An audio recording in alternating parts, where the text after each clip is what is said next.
Hey, I'm Jesse and I built this website and now I'm going to tell you about it.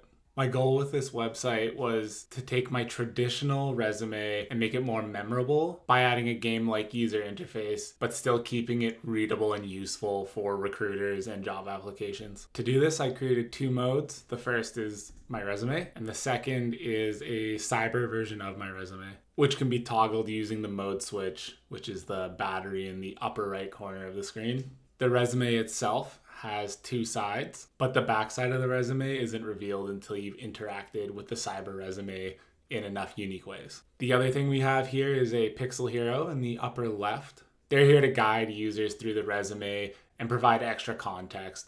You'll see once we get into it that interacting with my resume levels up the Pixel Hero, and once that Pixel Hero is max level, you unlock another secret. I wanted to leave my resume clear, readable, very traditional, while providing interactive links so you can still visit my projects or click over to my LinkedIn, my GitHub, etc. And I wanted to make my cyber resume a more interactive way to learn a little bit about me.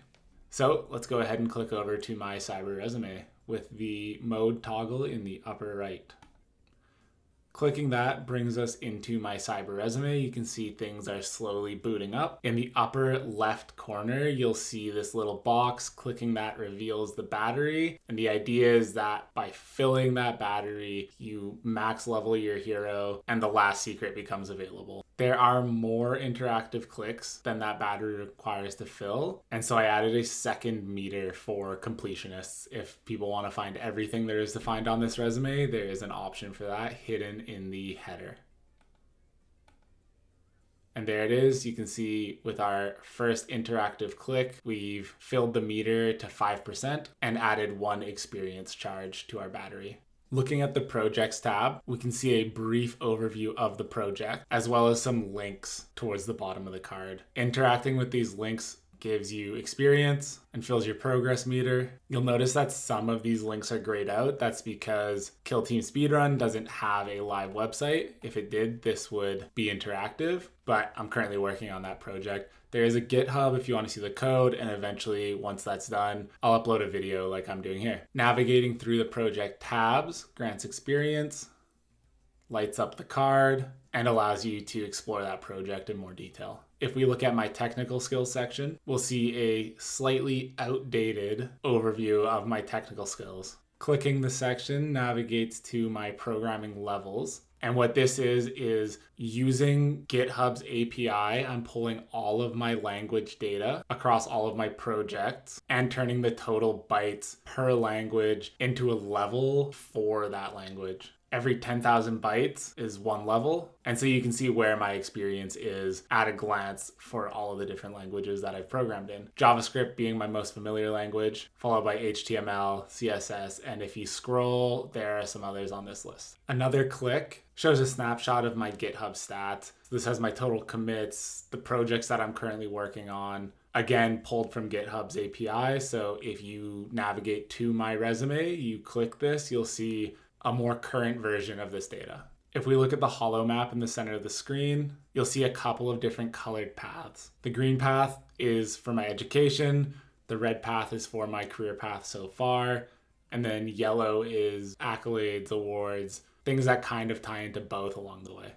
It's in mostly chronological order, left to right, with a little bit of creative license. Highlighting the nodes grants an experience, shows a tooltip, lets you know a little bit more about that node. So let's just quickly go through and highlight all the nodes just to gain the experience so we can level up our hero and see the last secret on the back of the resume. Highlighting everything green gives you an experience. Highlighting my career path grants another experience. And then the yellow track grants the third experience. Another thing that I wanted to point out about this project is that everything you're seeing is driven by a data file. And I did that because it is still a resume and I need to update it a lot. I didn't want to dig through components to rewrite HTML. I just wanted to be able to update a single data file and have all of that information render on the page. Another thing that goes along with that constant updating of a resume is I didn't want to break things by updating this as I go. And so I implemented a lot of unit testing and component testing to keep the user interface stable as the content of this website evolves. Clicking this power toggle will show you my summary. Toggling it again triggers another keyframe animation. And then doing things like clicking my LinkedIn link and my GitHub link and the soft skills section, these all grant more experience. So there are other things that you can click around the screen, but for now, let's follow the Pixel Heroes advice and navigate back to the regular resume. So we do that by clicking the mode toggle, and then we'll navigate over to the back of the resume by clicking as indicated here. The back of my resume is my dog's resume. So if you want to learn a little bit more about Finnegan, there you go. If you click this button in the top of Finnegan's resume, it sends a push notification to my phone through the pushover API, and it reminds me to give him a treat. So let's go ahead and do that. And just like that, I get a push notification directly to my phone. Thanks for taking the time to watch this video. And if you have any questions, you have my contact info. Feel free to reach out. Thanks.